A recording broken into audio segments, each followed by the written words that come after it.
The detectives over at the Fighter and the Kid subreddit went and dug up Brendan Schaub's deed and some financials. Yeah, Schaub is cooked. It's over. It's done. And oof, I don't know how many YouTube live streams are gonna save him.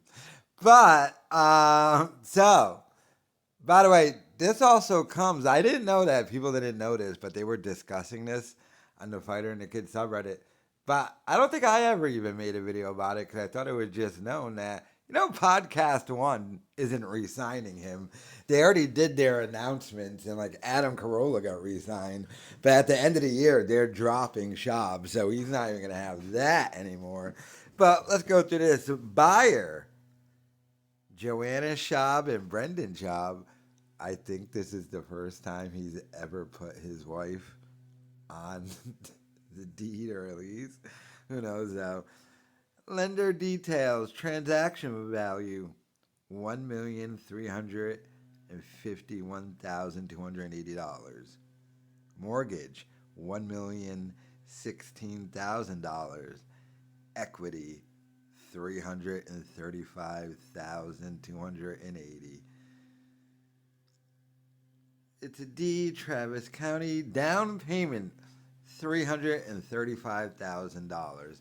So that is the down payment he put on that house for $1 million, which was the minimum because he can't put any more money because he's completely broke at this point.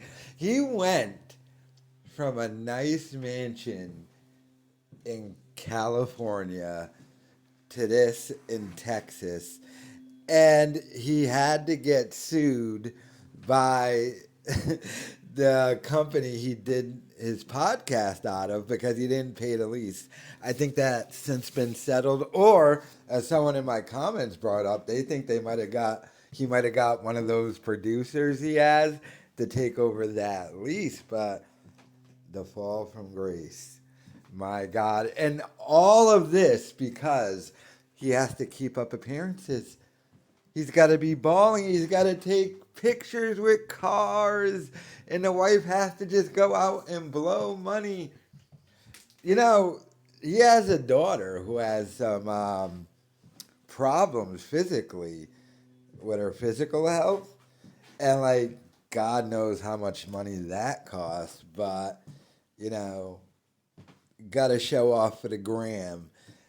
This is why, by the way, in his redacted mind, he's going so hard in forcing his kids so hard into sports because he truly thinks if they get drafted, they'll save us.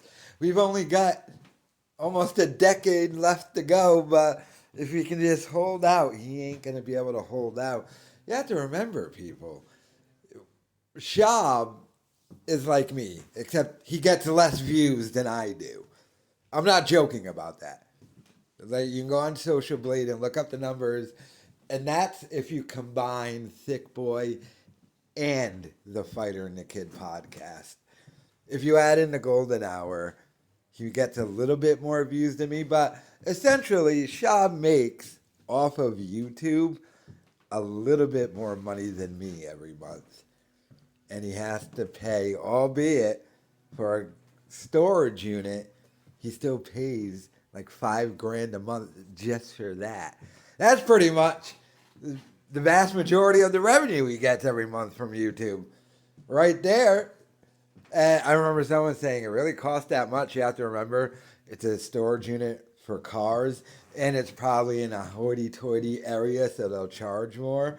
But then he has to pay Callan $25,000 a month, and we know those were the last reports from Mark Harley, and we have that confirmed because Malik B, when Callan first left the podcast, Callan told him he made $15,000 a month. And then when that flamed out with Malik B and Chappelle Lacey, Schaub had to convince Callan to come back. So he probably had to up it $10,000 for Callan to leave Tripoli because that podcast he did, that Conspiracy Deep Waters one with Tripoli, was behind the paywall, but it was successful. So he probably had to up it 10 grand to 25 grand a month just to get Callan back. Then he's got to pay Chin 100 grand a year. Then he's got to pay Cheddar Bob, the other guys with beards. And then God knows what he has to pay D'Elia. I'm assuming he doesn't pay Mr. Potato Head that much. But then not only that, the constant blowing of money into everything. And like I said, the lifestyle stuff, the constant bragging, showing off, money blown on dumb stuff, in which he's lost money on everything, by the way. You have to remember, he's a pathological liar, and he'll lie. He sold all of his cars, by the way. He sold them all. Lost money on every single one of them, I guarantee you. He'll lie and say, I made money on them, B. No, you didn't, stupid. Man is just a pathological liar. But look at Joanna Schaub. Remember, she dropped that video on Instagram. Was like, it's my birthday month. I celebrate every day and get a gift every day. Then a week later, she dropped the video on Instagram. I hate this month. I just want it to be over. Remember, the number one thing she wants is a G-Wagon. Doesn't matter which year. Papa can't afford it. One would think he would just rely on Daddy, but something tells me he ran that well dry a while ago. And his dad told him, look, dude, it's not going to happen anymore. You get an allowance every month like your dumb XJ brother, but you well exceed that with your request.